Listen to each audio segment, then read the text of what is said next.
का कोई काम किया तो हमारे प्रदेश अध्यक्ष श्री गोविंद डोटासरा जी ने, जब राजस्थान सरकार में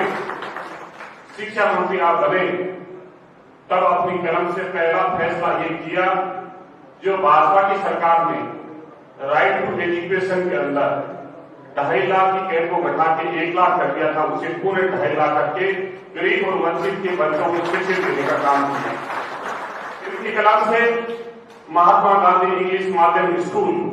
इस प्रदेश के ब्लॉक तक खोले गए। अगर ये बाबा साहब के संदेश को देने के लिए अगर कोई काम किया तो हमें फख्र है इस बात का कि हमारे प्रदेश अध्यक्ष श्री गोविंद सिंह डोटासरा जी की कलम से उस शिक्षा को लेकर काम हुआ। और बाबा साहब के सपनों को सार्थक सिर्फ संगोष्ठी के माध्यम से विचार रख देने से नहीं, जब आपको अवसर मिलता है तो उसे मूर्त रूप में, इसलिए हम पुनः एक बार जोरदार तालियों के साथ में आदरणीय गोविंद डोटासरा जी का स्वागत और अभिनंदन करते हैं। अगले वक्ता के तौर में मैं आमंत्रित करना चाहूंगा रफीक खान जी को कि वो आए और इस विचार संगोष्ठी में अपने विचारों से हमें अनुप्रेरित करें।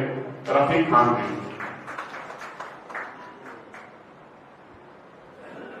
हम सब के मार्गदर्शक और हमारे प्रदेश के प्रदेश अध्यक्ष आदरणीय डोटासरा जी ने संगोष्ठी रख करके पूरे प्रदेश को एक मैसेज दिया है आज 14 अप्रैल के दिन कि हम संविधान के प्रति कितने चिंतित हैं और जो हालात देश में उत्पन्न हो रहे हैं उस सब से निपटने की आज जरूरत है। तो हम सब मिलकर के डोटासरा जी के हाथ मजबूत करें और हर जगह जो बाबा साहब के विचार है उनको लेकर के जाए। आदरणीय सुजीता रंधावा जी हमारे इंचार्ज राजस्थान के प्रभारी और हमारे नेता प्रतिपक्ष टीकाराम जूली जी और तमाम विधायकगण, तमाम पूर्व मंत्रीगण, तमाम पीसीसी के पदाधिकारीगण, मुझे आज बड़ा फख्र महसूस हो रहा है कि बाबा साहब जयंती पर मुझे बोलने का मौका मिला। बड़े गौर से सुन रहा था जमाना, बड़े गौर से सुन रहा था जमाना, हम ही सो गए रास्ता कहते कहते। और एक शेर और बोलूंगा कि हजारों साल नरगिस अपनी बेदूरी पे रोती है, हजारों साल नरगिस अपनी बेदूरी पे रोती है और बड़ी मुश्किल से होता है चमन में दीदार। तो एक अभी जैसा अभी ममता जी ने बताया कि टीकाराम जूली जी अलवर में मंदिर में गए और बीजेपी के नेता के बयान के बाद उसको धोने का नाटक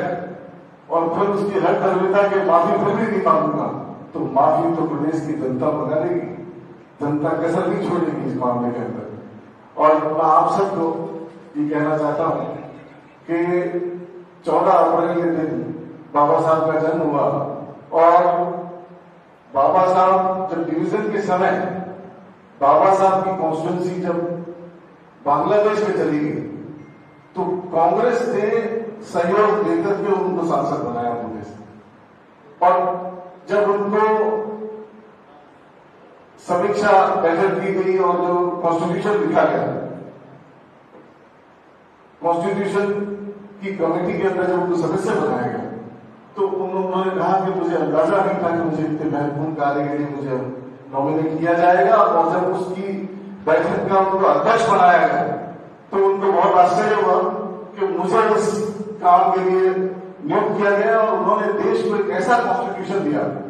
जिसमें तमाम जाति धर्म के लोगों को बराबरी की जगह मिली और एक ऐसे समाज को जिसको जिनको उस वक्त के दौर में बराबरी का दर्जा नहीं मिलता था, उन सबको बराबरी का दर्जा दिया। अनुसूचित जाति जनजाति को मान सम्मान मिला, एक रिजर्वेशन मिला और पूरे हिंदुस्तान के अंदर हर विधानसभा में और हर